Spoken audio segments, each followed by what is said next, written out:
Mateus 9, 18 a 31.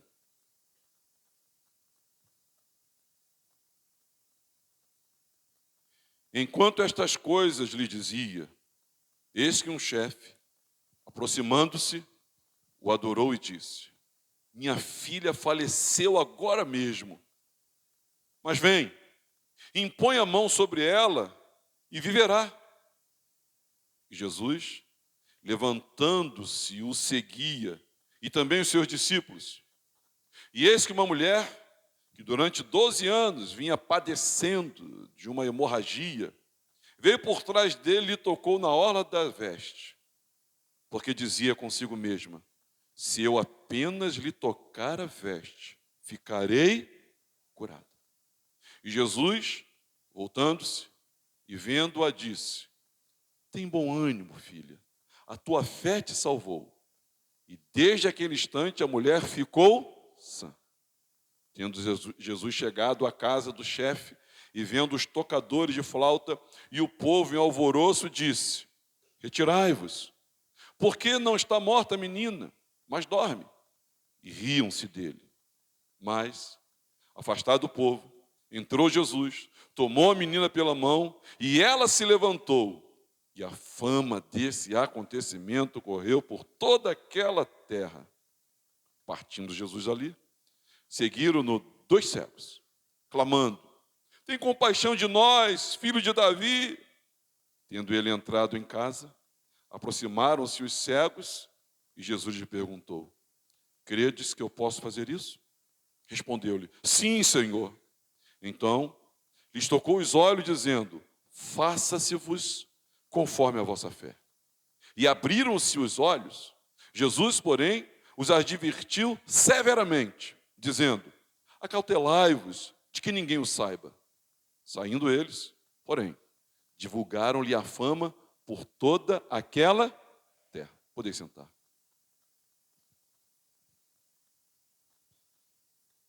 Eu quero apresentar nessa noite para os irmãos uma tríade de histórias que acabamos de ler, que compreendem o capítulo 9 de Mateus, nos versos de 18 a 31. Nessa tríade, eu quero apresentar personagens já familiares e conhecidos de todos, acredito. Aqui se dão uma mulher com hemorragia, um pai com uma filha morta e 2 cegos mendigos. E eu quero falar hoje, e a minha fala é um questionamento, a minha fala é uma pergunta, a minha fala é uma provocação que requer dos irmãos, que demanda dos irmãos uma resposta. Viemos aqui para ouvir a voz de Deus. E eu creio que Deus hoje há de nos perguntar sobre a nossa fé. Qual a substância da sua fé?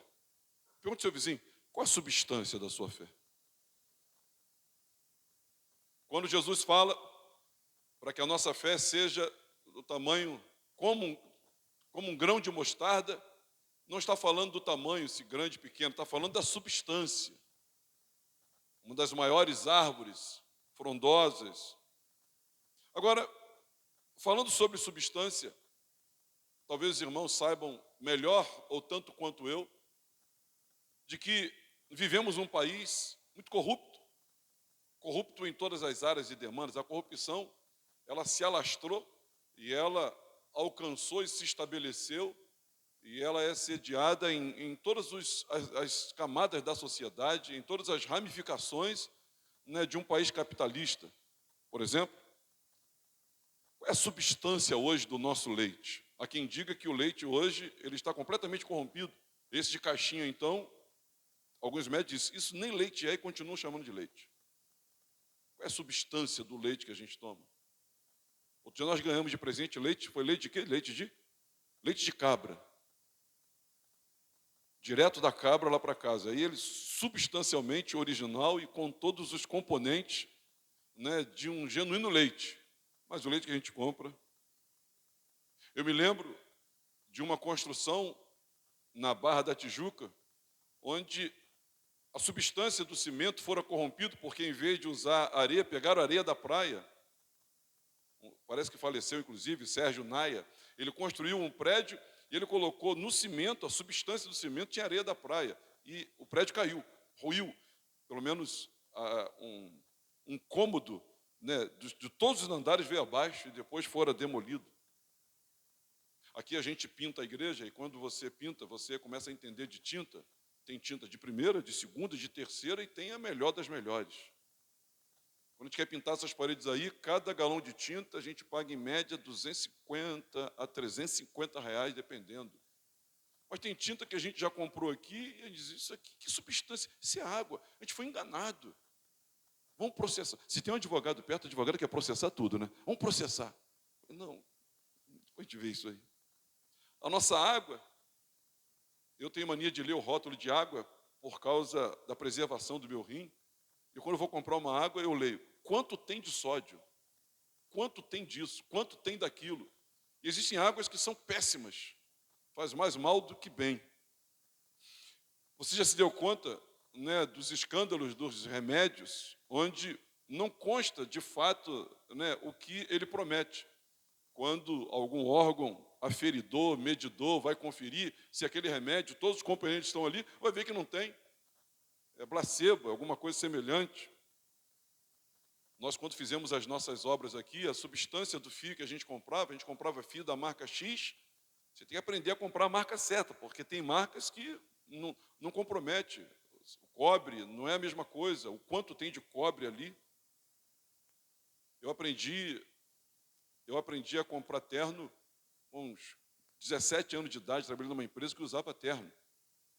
E o terno que mais dura é quando ele tem viscose, algodão com viscose, ou coisa semelhante. Dura muita coisa. Mas às vezes você vai comprar um pano, a igreja às vezes faz uma camisa, né, os jovens e tal, aí a camisa você usa uma vez, duas vezes, três vezes, já não dá para usar mais, porque a substância não é boa. A própria carne. Eu ouvi escândalos aí que carne misturada com carne de cachorro, misturada com carne de cavalo. Para alguns países, lá para a China e lá para a Ásia, isso é muito bom, mas aqui a gente não adotou isso ainda. Espero que nunca adote. Agora, a substância do leite, a substância do mento, a substância da tinta, a substância, o que compõe, o que está ali? Hoje eu quero perguntar qual é a substância da sua fé. Eu queria mostrar para os irmãos, nessa tríade de exemplos, a infalível manifestação da fé. E ao mostrar para os irmãos que tipo de fé tiveram a mulher de 12 anos com hemorragia, Jairo, né, diante do pedido de sua filha morta, e esses dois cegos que seguiram o Senhor. Quero mostrar para os irmãos. Primeiro, nós temos aqui, eu apresento para os irmãos, a fé de uma mulher que sangra há 12 anos. Os irmãos conhecem essa história. Inclusive, essa é uma história clássica, né, dessa mulher, que não somente aqui, mas ela é mostrada também em outros evangelhos. Nós temos, nos sinóticos, né, apresentar para os irmãos um pai que a filha está doente e Jesus a cura. Na verdade, foi a fé dos pais aqui operando nos filhos. Isso é interessante. A fé do pai operando na vida da filha. Agora, vale ressaltar que João não menciona essa história, mas Mateus, Marcos e Lucas mencionam essa história. Mateus diz que ela já está morta. Marcos e Lucas diz que ela morre depois que ele fala com Jesus, mas Mateus vai dizer que quando ele fala com Jesus, ela já está morta. Eu apresento para os irmãos o terceiro caso, que são dois cegos que praticamente persuadem ao Senhor, clamando por misericórdia. Agora, irmãos, em ambos os casos, nessa tríade de exemplos, todos são agraciados por causa da fé. E Jesus assim o diz. Ele se vira para a mulher e diz, filha, a tua fé te salvou. Ele vira para Jairo e vai dizer, não temas, crê somente.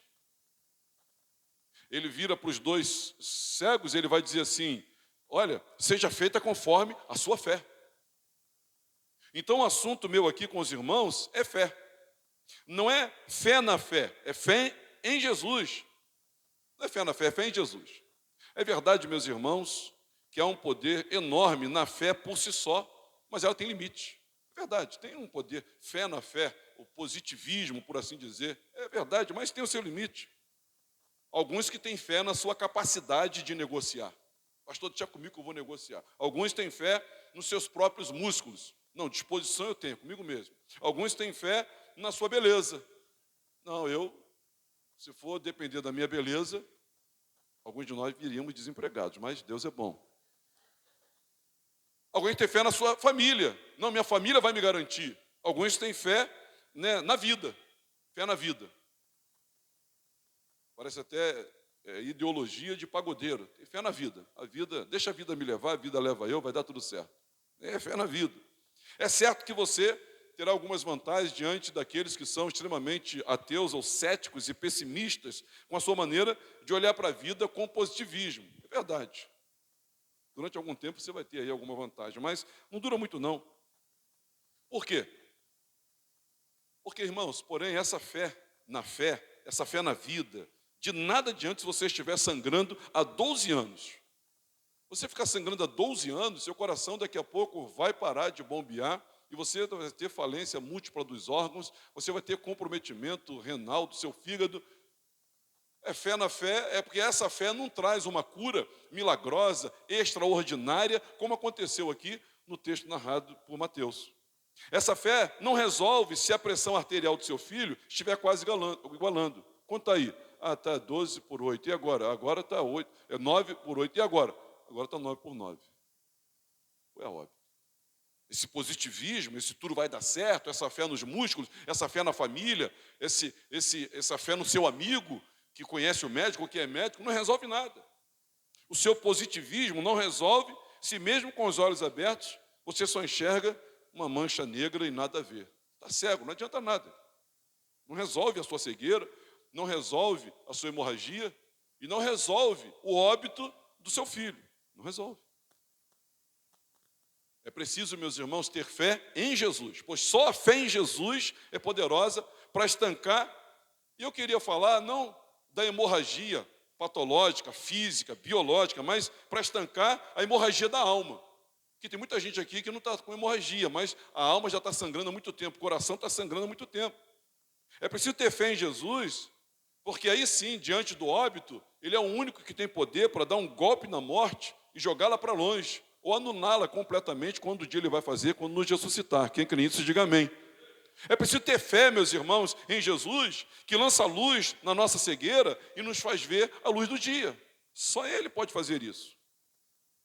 Olhando para essa mulher e usando ela não como exemplo preciso, mas um exemplo análogo, um exemplo figurado, essa fé em Jesus estanca os nossos sangramentos históricos. Essa fé em Jesus tem poder para estancar esse sangramento histórico e quem sabe haja hoje aqui, domingo à noite, nesse dia, gente que chegou aqui com outro tipo de sangramento, que está drenando a vida. Às vezes é um problema. Às vezes é uma psicopatia que está drenando a sua vida. Às vezes, sabe, é uma briga familiar que está drenando a sua vida, drenando o seu coração. Às vezes é um marido, às vezes é um filho, esposas sangrando há anos, e casamentos que mais fazem mal do que bem, em nome dos votos se mantêm. Pais que estão sangrando há anos pela rebeldia, indiferença e falta de amabilidade dos próprios filhos. Maridos que estejam sangrando por causa de uma traição, ou homens que estejam sangrando porque a sua consciência ele acusa constantemente pelo mal que fez à família, à esposa e a si mesmo. Irmãos, quem sabe, consanguíneos que vão se esvaindo em sangue, trazendo aí essa hemorragia da alma, drenando, não tem força, não tem disposição, está anêmico. É uma hemorragia, meus irmãos, mas eu quero dizer que a nossa fé em Jesus, ela é poderosa para resolver tanto uma questão patológica como relacional, espiritual, circunstancial. Ele é poderoso para acabar com todos os sangramentos. Quem crê nisso, diga amém.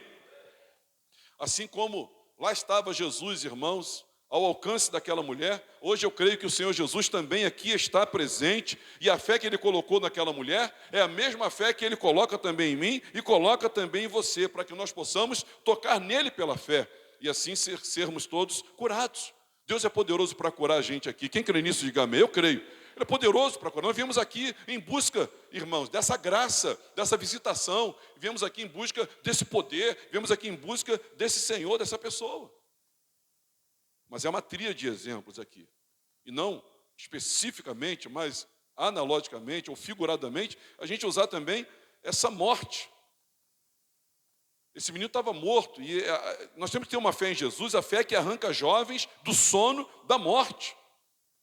São pais ou parentes que têm jovens que ficaram mortos. Está vivo, mas está morto. Aqui na igreja nós temos famílias, e estamos orando pelos seus filhos, que estão vivos, mas estão mortos. Quem está entendendo o que eu estou falando, diga amém. Estão vivos, mas está morto. Ficaram com a alma gelada, inércia nas relações, adormecidos por uma vida digital e hipnóticos, sonolentos, indiferentes para as comunicações inclusivas. Olha, desligados do mundo e abduzidos, irmãos, em si mesmos, ou quem sabe abduzidos ao mundo digital. Eu tenho um amigo, um dos primeiros casamentos que eu fiz, né, ele tem um filho, o filho dele forte, enorme, saudável, vive 24 horas. Você não sabe o que é 24 horas? Pense em 24 horas. 24 horas sentado dentro do quarto dele, na internet, fazendo não sei o quê, não sei se está jogando, não sei o que é, mas 24 horas. Teu filho estuda, não quer estudar. Teu filho sai, não quer sair. Por que você não quebrou o computador? Já quebrei, mas aí ele arrumou outro. Por que você não corta a luz? Já cortei, senão vou cortar tudo, já fiz isso. E já brigamos. Não, já teve agressão dentro de casa. Não tem solução. Ele foi abduzido. Ele está morto. Ou seja, nós temos que ter uma fé em Jesus que arranca os jovens do sono da morte. E os nossos jovens estão morrendo, sim, senhor. Esses pais aqui, meus irmãos, talvez você já tenha tentado de tudo com o seu filho, já gasto aí muito da sua energia com o seu filho e esgotou até seus argumentos. Então eu quero convidar os irmãos a que façamos como Jairo. Olha, pegue Jesus pelas suas santas mãos e leve-o até a sua casa e morte seu filho. Diga, está aí, está morto Jesus. Eu trouxe o senhor aqui porque meu filho e minha filha está morta. O senhor faz alguma coisa. Talvez você não consiga levar seu filho até Jesus, mas leve Jesus até o seu filho. Porque Jairo não conseguia levar a filha dele até Jesus, mas levou Jesus para dentro de casa e disse, está aqui Jesus, o senhor faz alguma coisa? Porque está morta. Segundo Mateus, já estava até morto. Jesus, meu Senhor e Deus de Jairo, essa é uma oração que eu inventei. Jesus, meu Senhor, Deus de Jairo, vem até minha casa e ressuscita o meu filho. Quantos pais não precisam fazer essa oração? Quantas mães não precisam fazer essa oração? Mas é uma tríade de exemplos aqui, meus irmãos. Nós temos também os cegos. Eles não veem, mas sabem. Sabem que Jesus tem poder para lhes dar visão. Eles não enxergam, mas sabem. Sabem que Jesus tem poder. Clamam por compaixão, afirmam que Jesus tem poder.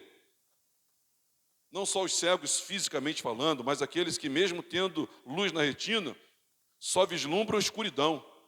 Olha para frente e não consegue ver nada. Olha para a sua vida no contexto familiar, não consegue ver nada. Olha para a sua vida no contexto profissional, não consegue ver nada. Olha para a sua vida no contexto espiritual, não consegue ver nada. Olha para a sua vida no contexto do futuro do amanhã e não consegue ver nada. Está cego completamente, não enxerga nada. Quantas mulheres cegas nas igrejas, homens cegos na igreja, isso inclusive levando-os à angústia, à depressão, porque são tomados por uma irritação, porque não consegue vislumbrar nada, não vê nada, não tem plano para nada. Escreve aí como é que vai ser seu 2023.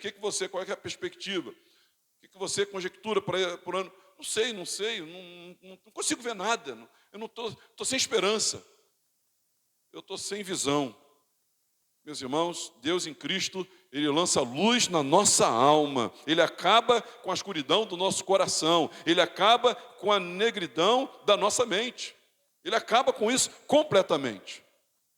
Eu queria, irmãos, tirar um raio-x. Eu queria fazer uma tomografia aqui. Eu queria fazer uma ressonância da fé dessa mulher com hemorragia. Eu queria fazer uma ressonância aqui, irmãos, da fé desse Jairo, pai de uma menina morta. Eu queria, junto com os irmãos, ajude os irmãos para nós fazermos um raio-x, uma ressonância, um retrato, um exame, sabe, um hemograma para a gente ver qual era a fé desses dois cegos. E eu preciso da ajuda dos irmãos para isso. Quem puder me ajudar, diga amém. Em primeiro lugar, que tipo de fé é essa? Que substância tinha a fé desses três exemplos narrados aqui por Mateus nesse capítulo? Que fé, que substância é essa que eu e você precisamos ter para que essa fé agrade ao Senhor e nós sejamos recepcionados, contemplados e atendidos na nossa dificuldade, na nossa demanda? Que tipo de fé é essa? Em primeiro lugar, meus irmãos, eu queria que você se desligasse, não preste atenção em nada, olhe para a Bíblia, olhe para cá e veja nesses 3 exemplos a mesmíssima coisa. E veja se não é essa, ou se não são essas, os ingredientes que substanciam uma fé eficaz, operosa, uma fé que agrada a Deus, uma fé que provoca em Deus, na pessoa de Jesus, que é gracioso, milagres que nós, irmãos, até desistimos de pedir a Deus. Veja comigo. Em primeiro lugar, desligamento com as obviedades do passado e a realidade do presente. Um desligamento. Eles se desligaram do óbvio do passado e da realidade do presente. Se desligaram completamente. Ou seja, ignorar completamente o tempo, a cessação de recursos, o esgotamento das possibilidades, quando diante de Jesus, eles esqueceram. Veja se não é verdade. Em primeiro lugar, a mulher com 12 anos, de um mesmo diagnóstico, e já tendo recorrido a muitos médicos, porém só piorava, ela esquece completamente isso e ela diz, se eu tocar nele, eu vou ser curada. Ou seja, o que ela faz? Ela se desliga do óbvio, do passado, da realidade presente, ela se desliga completamente daquilo e diz, se eu tocar nele, eu vou ser curada. Mas e os 12 anos? E as inúmeras, cansativas e exaustivas tentativas? Ela ignorou completamente aquilo ali. Completamente aquilo ali. E ela foi até ele. Veja se não foi assim com Jairo. No relato de Mateus, quando Jairo vai falar com Jesus, sua filha já está morta. E ele, Jairo, o que ele faz? Ele se desliga completamente do óbvio, do irreversível, que é a morte. Ele ignora completamente isso. A realidade presente, ele ignora, meus irmãos, a ausência de sinais cerebrais, ele ignora a ausência de batimentos cardíacos, ele ignora completamente a ausência de fluxo de sangue, ele ignora completamente a temperatura do seu filho. Ele diz, sabe o que ele diz para Jesus? Se o Senhor for lá, ele volta a viver. Diga glória a Deus por isso. E esses cegos, diagnosticados com uma doença incurável, que ainda, até hoje, envergonha e limita a nossa ciência, que se gaba de ter alcançado exponencialmente outros patamares, mas quanto à cegueira, é o calcanhar de Aquiles, como outras enfermidades também. Mostra a vulnerabilidade, a limitação, a incapacidade da nossa ciência, da nossa medicina, dos nossos médicos. Ele não tem cura para isso e para outras tantas doenças. Mas é exemplo dessa tríade aqui, eles também ignoram completamente, que é um diagnóstico incurável, meus irmãos. Incurável, não tem solução. Mas eles, o que eles fazem? Olha a substância da fé desses 3 exemplos aqui. Eles se desligam completamente do que é óbvio, do passado e a realidade do presente. Não estão nem aí para isso. E como isso nos prende? Eu já tentei muito, pastor. Eu já tive experiência disso. Eu estou sentindo essa dor, pastor. Olha, o mal está acontecendo agora. A mulher de sangue ignorou isso e disse, se eu tocar nele, eu vou ser curada. Meus irmãos, Jairo disse, se eu for lá, ela vive. Onde Jairo aprendeu sobre a ressurreição? Se não, com a pessoa de Jesus. Olha, meus irmãos, os cegos também ignoraram isso. Olha a substância dessa fé. Precisamos hoje aqui, eu, você por mim, eu por você, orarmos aqui, Senhor, renova a minha fé. Porque essa é a vitória que vence o mundo. A nossa fé vence o mundo. A nossa fé, irmãos, a nossa fé em Deus, Deus opera milagres quando nós cremos. Sem fé é impossível agradar a Deus. Jesus disse, se tivesses fé do tamanho de um grão de mostarda, direis a esse monte, olha, arreda daqui para lá. E aqui nós vemos, irmão, em segundo lugar, uma movimentação física de busca, como se tudo dependesse unicamente disso. Preste atenção. Eles se movem física e sacrificialmente em direção a Jesus, de maneira quebrantada e humilhada, demandando esforço e desgaste humano. Veja se não é isso. Olha a substância da fé desses aqui. Primeiro, o movimento físico, geográfico, estratégico dessa mulher. Veio por trás, entre a multidão, com dificuldade, e tocou em Jesus.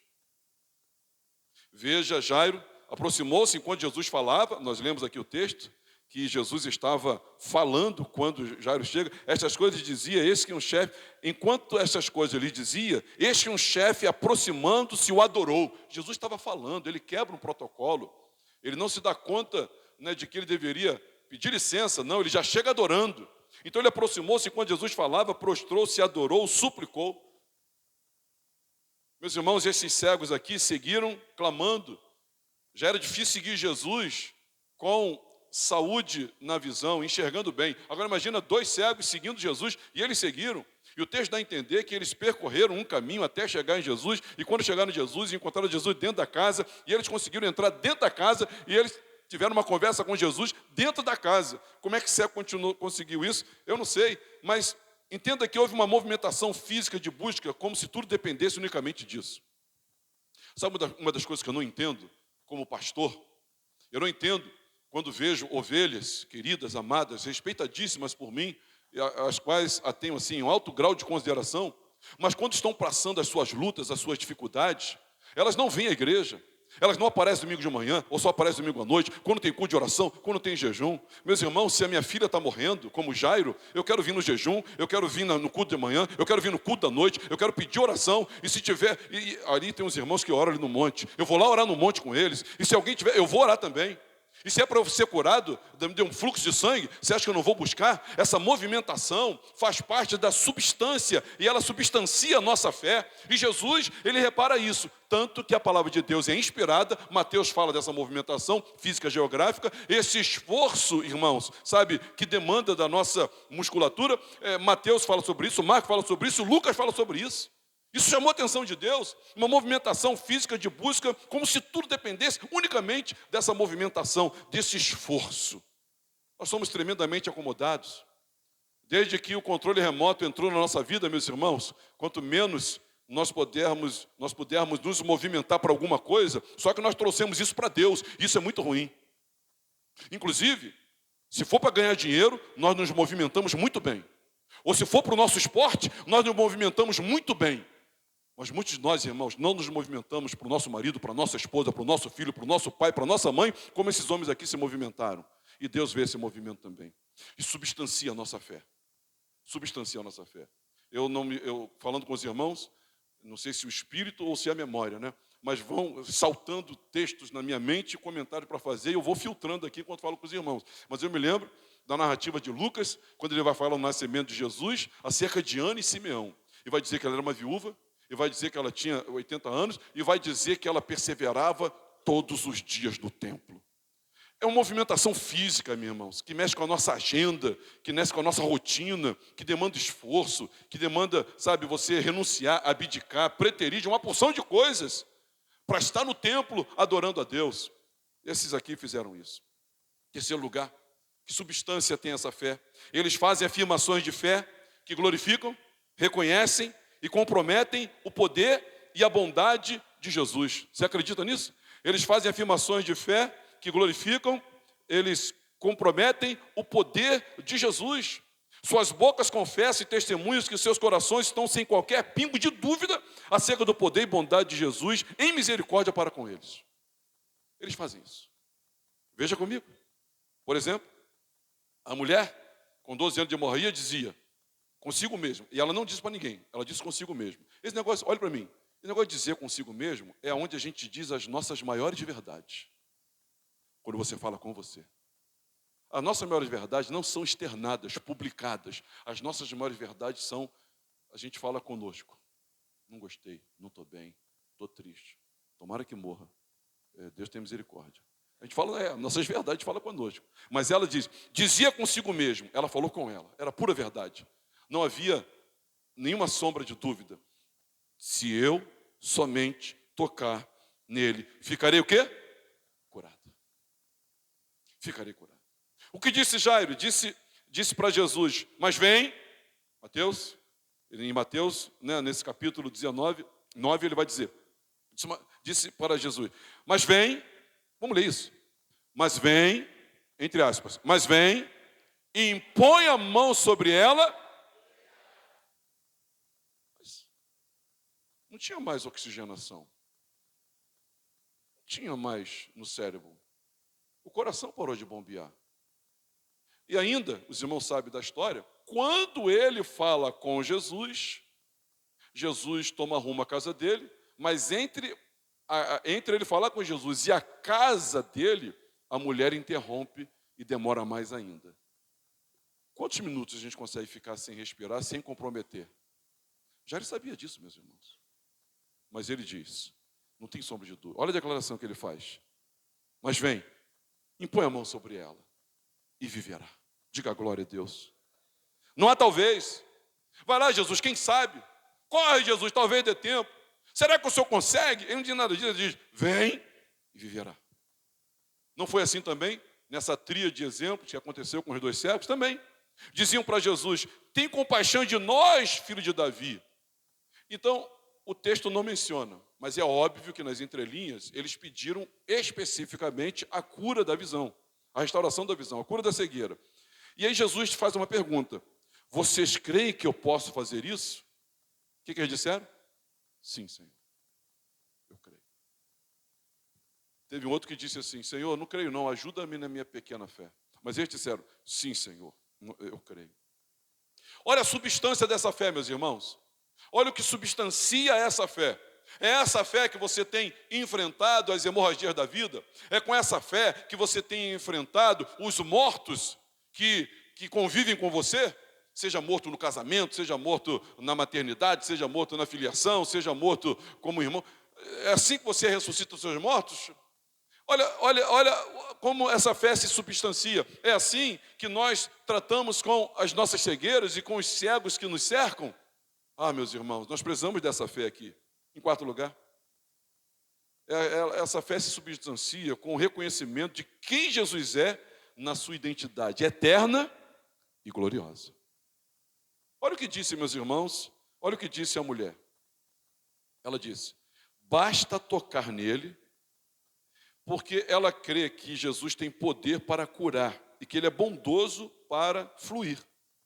Na verdade, se você for a Malaquias, capítulo 4, versículo 2, existe uma promessa lá do Messias, e lá está escrito asas, mas no hebraico, essa palavra asas também se aplica à palavra orla.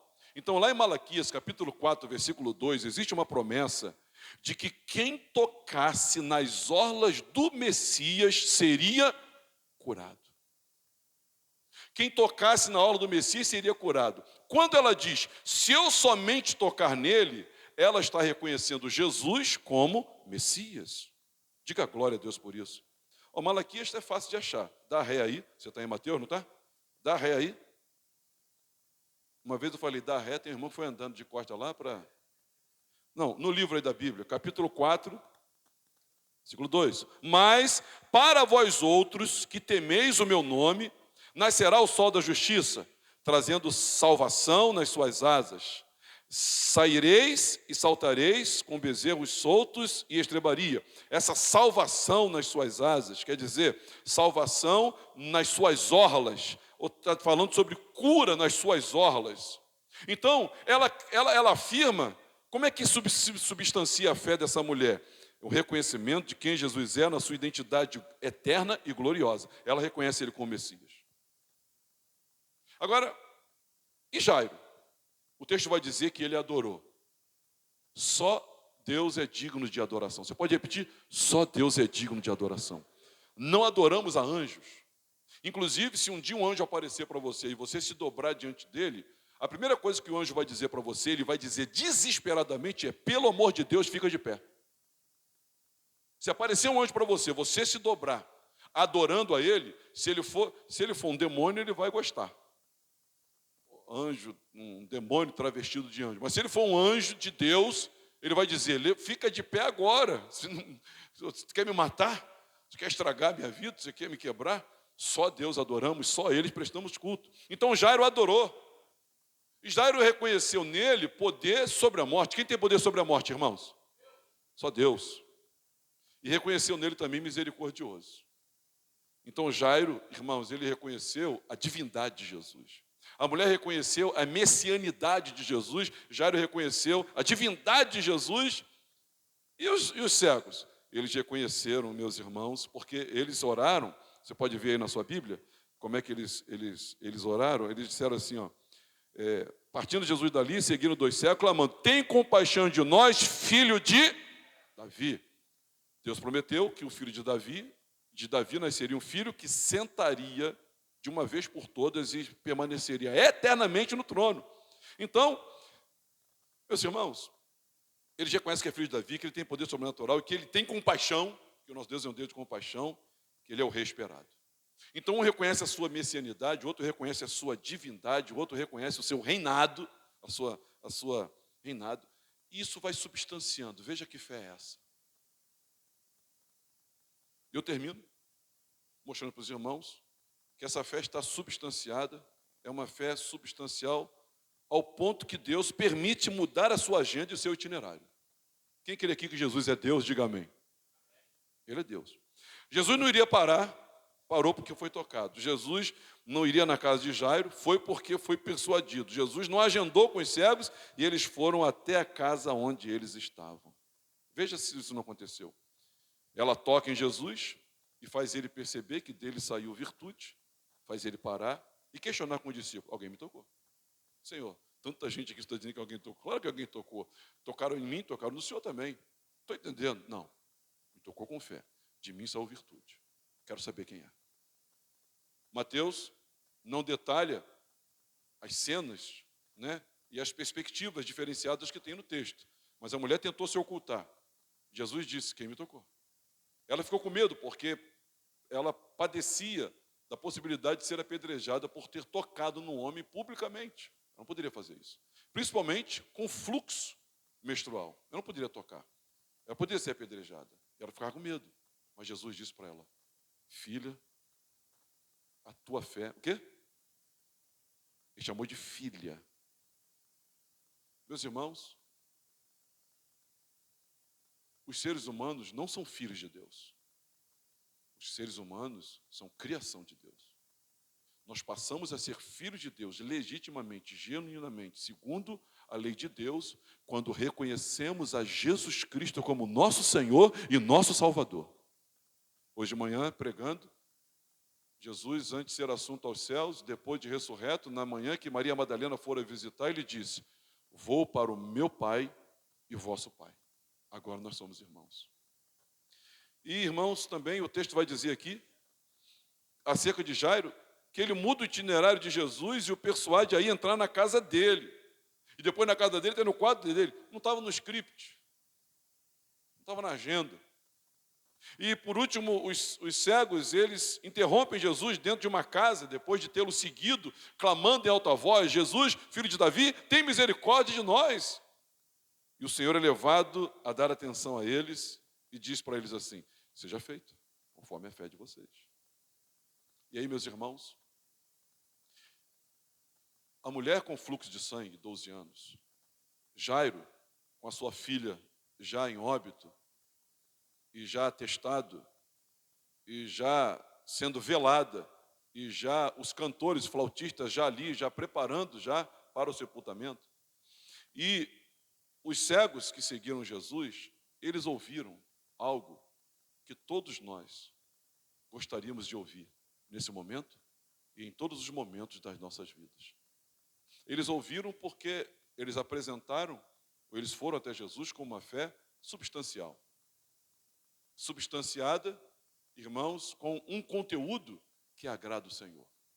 Primeiro, a mulher ouviu assim, ó, tem bom ânimo, filha, a tua fé te salvou. Jairo ouviu, não temas, crê somente, e ela será salva. Ainda que disseram para ele, ó, já morreu, mas ele ouviu, não temas, crê somente. Jesus estava dizendo, não temas, crê somente, eu vou lá ressuscitar ela, fica tranquilo. E eles ouviram os cegos, faça-se-vos conforme a vossa fé. Agora, meus irmãos, existe no reino de Deus, e os irmãos, quem sabe qualquer hora dessa eu prego sobre as leis do reino de Deus. As leis do reino de Deus. Por exemplo, é uma lei do reino de Deus, está a nosso encargo, está à nossa disposição. Se você vai ser perdoado ou não por Deus, depende de você. Depende do seu arrependimento e depende do seu perdão liberado para quem lhe fizer mal. É você que decide se você vai ser perdoado. Não foi isso que nós aprendemos em Mateus capítulo 6, na oração do Pai Nosso? Perdoa as nossas dívidas, assim como nós temos perdoado. Então, perdoar depende de você. E também, meus irmãos, sermos abençoados também depende de nós. Depende da sua fé.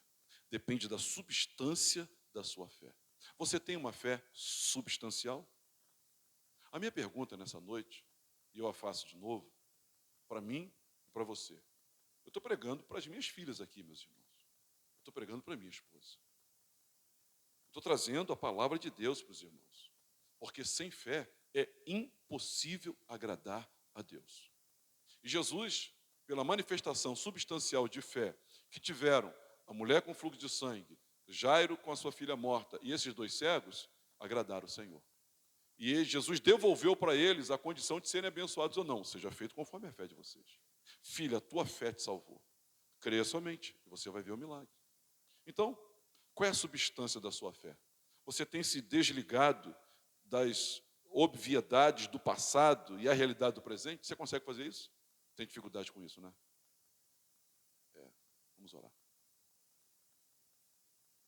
Você tem feito uma movimentação física de busca como se tudo dependesse disso? Preguiçoso, né? Eu estive na semana retrasada num congresso em São Paulo, divisa com Minas, né, em Águas de Lindóia.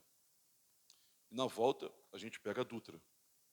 E essa data ela antecedia ao dia 12 de outubro, que era o aniversário da chamada Padureira, né? E a gente, vindo de lá para cá, nós estávamos vendo os... Como é que é o nome? Andarilhos, não, como é que é o nome? Romeiros, os romeiros. Então a gente estava vendo os romeiros. Tem apoio, tem água. Mas eu vi o romeiro vindo de muito longe. Eu peguei a druta lá na divisa, não sei de onde, já tinha romeiro vindo. Mulheres, homens, idosos, crianças. Meus irmãos, nós não precisamos fazer isso, porque em Cristo Jesus nós já fomos abençoados. Mas isso não nos dá licença para nos largarmos na preguiça e não voltarmos também os nossos corpos para serem entregues a Deus, como disse Paulo ao Romano, como sacrifício vivo, santo e agradável ao Senhor. Deus não quer sacrifício, Ele prefere obediência. Mas essa movimentação grata, apaixonada, amorosa, se não está na sua vida, porque não tem nem fé e nem amor. Quando Alcione se apaixonou desesperadamente por mim e quis se casar comigo, eu disse, poxa, a gente mora tão longe um do outro. Ela disse para mim, não, mas para quem ama não tem distância. E eu morava tão longe, mas tão longe, e Alcione morava tão contramão, mas tão contramão, meus irmãos, que não era brincadeira, não. Eu pegava um ônibus, um cavalo, uma charrete, andava a pé um tempão, pegava o trem, dava os beijinhos na Alcione, aí eu tinha que voltar. Lugar perigoso, tinha que voltar para casa. Esforço?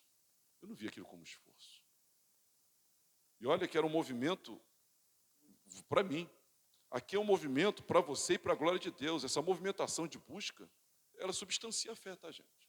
Não se esqueça disso, não. Alguns dos irmãos aparecem aqui quando quer, quando dá vontade e quando dá na telha. Amém. Continuem sendo muito bem-vindos.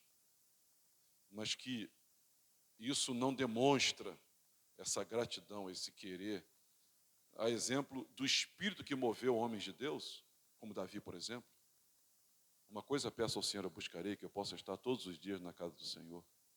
Ou, no relato narrativo de Atos capítulo 2, perseveravam diariamente, unânimes, no templo e partiam pão de casa em casa com alegria e singeleza de coração. Se não bastasse, você tem feito afirmações de fé que glorificam, reconhecem, comprometem o poder e a bondade de Jesus? É lindo quando a gente lida, convive com uma pessoa que ela fica verbalizando afirmações que glorificam, reconhecem, comprometem o poder e a bondade de Deus. Eu estou passando por isso tudo, mas eu quero dizer para você que Deus vai fazer, porque Deus é fiel, eu sei em quem tenho crido, e olha, foi Ele que me botou nessa tempestade, e Ele vai me levar para o outro lado, eu tenho certeza disso. Pô, isso aí, quando a pessoa fala assim, afirma, glorifica o nome de Jesus, reconhece Jesus, compromete o poder e a bondade dele, e ele fica enredado. Porque, sabe por quê? Porque, de fato, ele é cheio de glória, de fato, ele se compromete, ele tem todo o poder, ele é um Deus de bondade. Quando ele ouve isso, faz eco no coração dele e agrada a ele completamente. Qual a substância da sua fé? Você tem feito o reconhecimento de quem Jesus é, na sua identidade eterna e gloriosa? Eu quero dizer para os irmãos que Jesus não é médico, não é amigo, não é coleguinha. Jesus não é bombeiro que você chama para apagar fogo. Jesus, irmãos, ele não é terapeuta que você conversa uma vez por semana. Jesus, meus irmãos, ele não é, sabe, uma válvula de escape. Ele é o Rei dos Reis. Ele é o Messias prometido. Ele é o filho de Davi. Ele é o Senhor da glória. Ele é o pão da vida. Ele é, irmãos, a estrela da manhã. Ele é o Todo-Poderoso. Ele é maravilhoso, conselheiro, Deus forte, Pai da eternidade, príncipe da paz. Ele é o Verbo. Ele é o Cordeiro de Deus. Ele é o leão da tribo de Judá. Ele é, irmãos, a essência da nossa vida. Ele é tudo para nós. Mas a tua fé se substancia assim? E por último, qual é a substância da sua fé? É uma fé substancial ao ponto de que Deus permite mudar a sua agenda e o seu itinerário, pois era apenas uma desconhecida mulher com 12 anos de fluxo de hemorragia, desconhecida, ninguém sabia quem era. É anônimo, qual é o nome dela? Não sei, vamos encontrar no céu? Vamos, mas não sei quem é. Quem era Jairo? Apenas Jairo, meus irmãos. Um dos chefes das sinagogas. E quem eram aqueles cegos? Anônimos. Na escala social, no mais baixo degrau, quem eram eles? Eles pararam Jesus. Eu quero dizer para os irmãos que Jesus continua parando para ouvir o seu povo, para ouvir o nosso clamor, para ouvir o nosso gemido, para ouvir a nossa afirmação de fé e receber a glória de uma fé substancial. Agora eu queria perguntar para os irmãos responderem antes da gente orar. Onde está sangrando? E há quanto tempo está sangrando?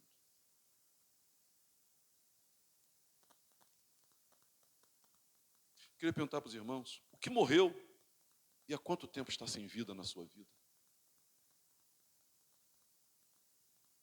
Eu queria saber dos irmãos, está escuro?